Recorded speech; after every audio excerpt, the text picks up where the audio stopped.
जय माँ इंद्राक्षी। इंद्राक्षी धाम में दर्शकों आप सभी का हम हार्दिक स्वागत करते हैं। आज के दिन जिन जातकों का जन्म दिवस है, मैरिज एनिवर्सरी है, उन सभी को हमारी तरफ से बहुत बहुत शुभकामनाएं। आज हम राहु पीड़ा की बात करते हैं। आपकी जन्म पत्रिका हो या आपके हाथ की रेखाएं हों, कई बार राहु की महादशा में अत्यंत कष्ट होता है। राहु की अंतर्दशा में कष्ट होता है। कई बार राहु आपके जन्मांक में, आपकी कुंडली में ऐसे स्थान पर बैठा होता है कि व्यक्ति भयभीत हो जाता है। तो जितने भी हमारे साधक प्रवृत्ति के साधक हैं, हम उनके लिए एक बहुत ही अच्छी बात बताने वाले हैं। आप इस विशेषांक को ज़रूर सुनिएगा। आपने देखा है हमारे कितने ग्रह होते हैं। जैसे ही ग्रहों की बात आती है हम कितने ग्रह बोलते हैं, तपाक से 9 नहीं साहब, ग्रह हमारे 7 ही होते हैं। 2 केवल छाया ग्रह होते हैं, राहु और केतु, ये मात्र छाया ग्रह होते हैं। ग्रह 7, और उन 7 ग्रहों के आधार पर ही 7 दिवसीय नाम रखे गए हैं।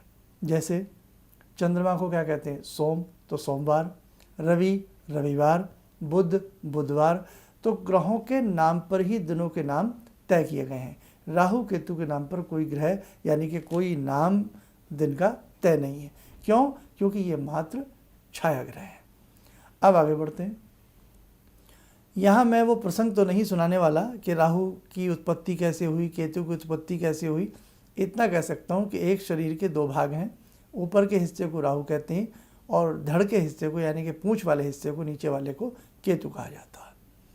ये राहु केतु जब हमारी जन्म पत्रिका में कुंडली मार करके बैठते हैं तो उस वक्त में कहीं ना कहीं काल सर्प की उत्पत्ति भी होती है इन्हीं के आधार पर। और भी बहुत सारी बातें।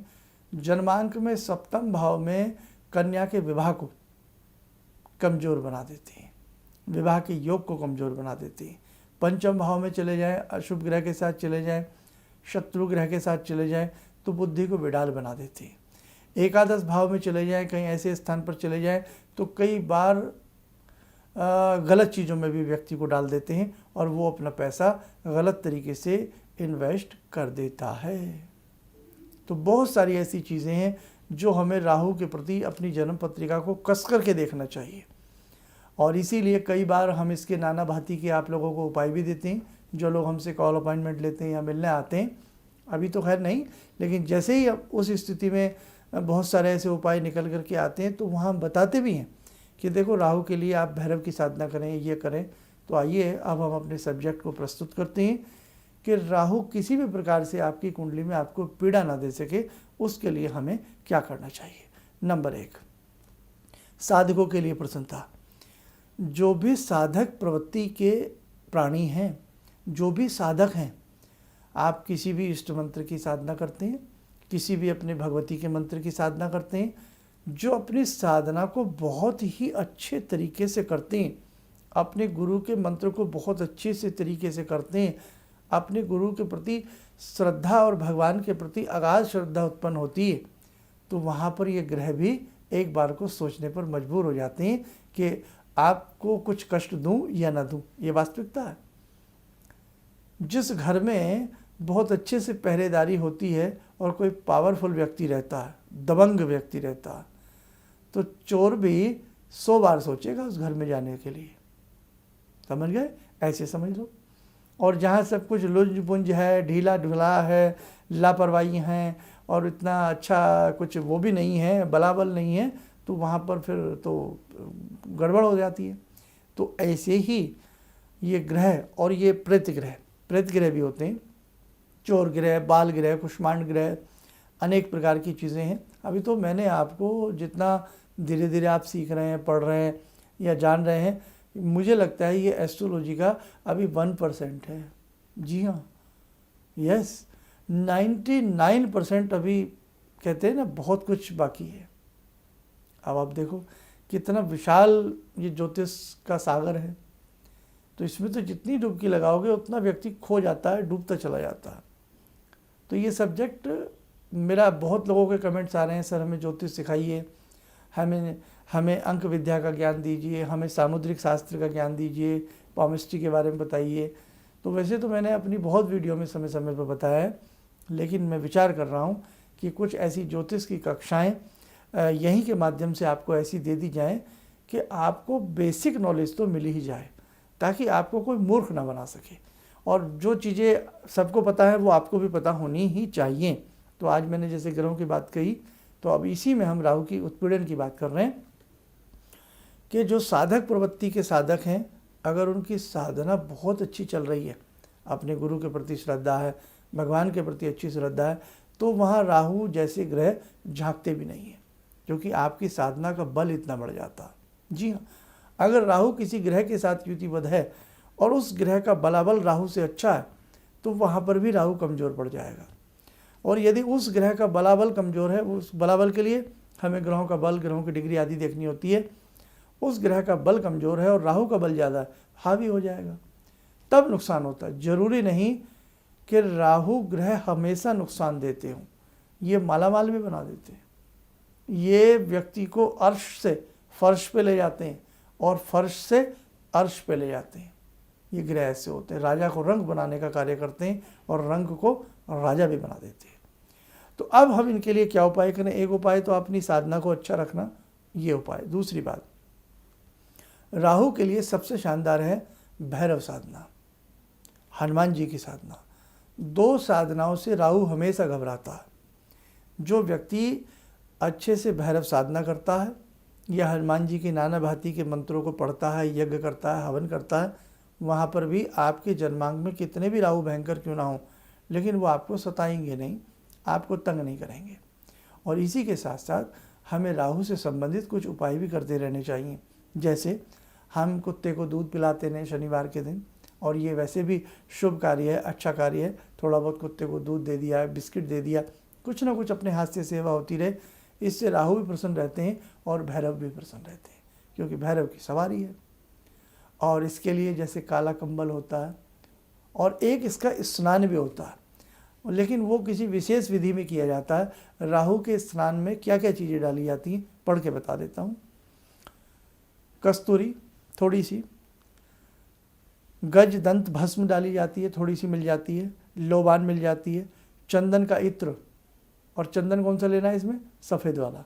सफ़ेद वाले चंदन का इत्र यदि आप अपने जल में मिलाते हैं और जिस दिन राहु का नक्षत्र आदि सारी चीज़ें तय हों, उस दिन इस स्नान को करने से भी राहु की पीड़ा दूर होती है।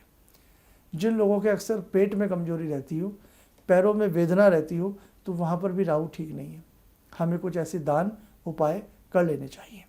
इसका दान भी बता देते हैं। सीसा, काला तिल, कंबल, स्वर्ण, नीला वस्त्र, सूप, गोमेद, काले रंग के फूल। अब इसके मंत्र भी होते हैं, जैसे ओम भ्राम भ्रीम भ्रौम से राहे विनम। लेकिन राहु के मंत्र मेरे दर्शकों शाम के समय पढ़ें तो ज़्यादा फल मिलता है। इसका जल का एक उतारा भी होता है, वो किसी और एपिसोड में आपको बताएंगे। लेकिन सबसे शानदार तरीका, राहु की तो करें आप, भैरव साधना भी किया करें शनिवार के दिन या रविवार के दिन। भैरव मंत्र ओम ह्रीम बटुकाय आपदू धारणाय कुरु कुरु बटुकाय ह्रीम ओम। अगर ये भैरव मंत्र आप हर शनिवार रविवार पढ़ते हैं और भैरव जी की साधना करते हैं, भैरव जी को मीठा कोई भी भोग लगाते हैं, दूध इमरती जलेबी का, और साथ में ये भैरव स्तोत्र पढ़ लें, भैरव जी के 108 नाम पढ़ लें, ये भैरव का मंत्र पढ़ लें, बहुत बढ़िया रिजल्ट मिलेगा।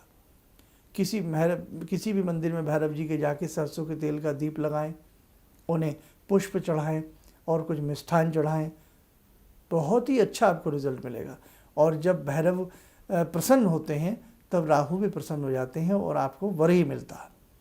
और लगे बहुत ज़्यादा राहु की महादशा में गड़बड़ी हो रही है, अंतर दिशा में गड़बड़ी हो रही है, तो ऐसी स्थिति में भैरव मंत्र चलते फिरते पढ़िए। मंत्र सुन लें, ओम ह्रीम बटुकाय आपदू धारणाय कुरु कुरु बटुकाय ह्रीम ओम। आपदू धारणाय कि हे भगवान भैरव, आपकी कृपा से जो भी मेरी आपदाएं हैं, संकट हैं, वो आप दूर करें। अब भैरव कौन है? भगवान शिव का ही रूप भैरव है। एक आपने देखा वैष्णो देवी में, वो भैरव नहीं है, वो भैरव नाथ है। भगवान भैरव में और भैरव नाथ में ज़मीन आसमान का फ़र्क है। तो वो भगवान भैरव नहीं है, वो भैरवनाथ हैं। और जो काशी के कोतवाल हैं, भगवान शिव का अंशावतार हैं, वो भैरव हैं। अब भैरव के भी कई रूप होते हैं, सात्विक भैरव हैं, तो वो चीज़ें कभी भैरव एपिसोड स्पेशल लेंगे तो बताएंगे। खैर, कुल मिलाकर के मोटा माटी बात यही है कि राहु की वेदना में हम भैरव की साधना करें तत्काल फल मिलेगा, तत्काल फल मिलेगा।